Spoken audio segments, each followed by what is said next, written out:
Людям нужно прислушиваться к своим животным. Такой совет могут дать многие опытные владельцы собак и кошек, которые не понаслышке знают, что питомцы своим поведением могут говорить человеку о чем-то важном. Так произошло с молодым мужчиной по имени Джордж Миллер, который доверился интуиции своего пса и спас невинную жизнь.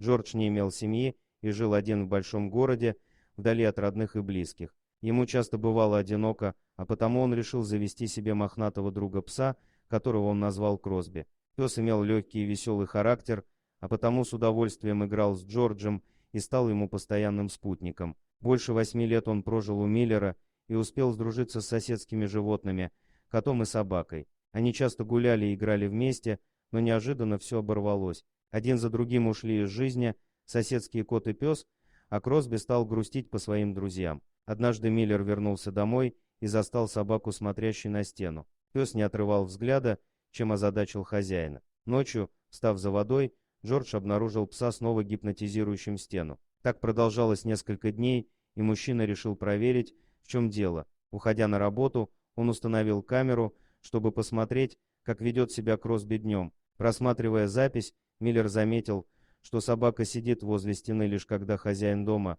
но в остальное время занимается своими делами. Джордж решил, что Кросби подает ему знак и доверился псу. Подойдя к стене и прислушавшись, Джордж был шокирован, когда понял, что внутри кто-то есть. Сделав дыру в стене, Миллер достал оттуда живого котенка. Молодой человек не понял, откуда он там взялся и сколько времени провел в заточении. Джордж накормил малыша и решил отвезти его в приют. Он видел, что Кросби был рад новому другу, но Миллер не планировал заводить кота. Однако в переполненном зверьми приюте мужчине отказали принять животное и посоветовали оставить его на улице. Джордж не мог поступить подобным образом, а потому забрал котика себе, дав ему забавное имя Рэй-Рэй, что можно перевести как лучик. Когда мужчина и кот вернулись домой, то радости Кросби не было предела, и Джордж Миллер понял, что его верный друг перестал грустить. Кстати, мы уже писали об интересной истории, как собака спасла котят и стала им мамой.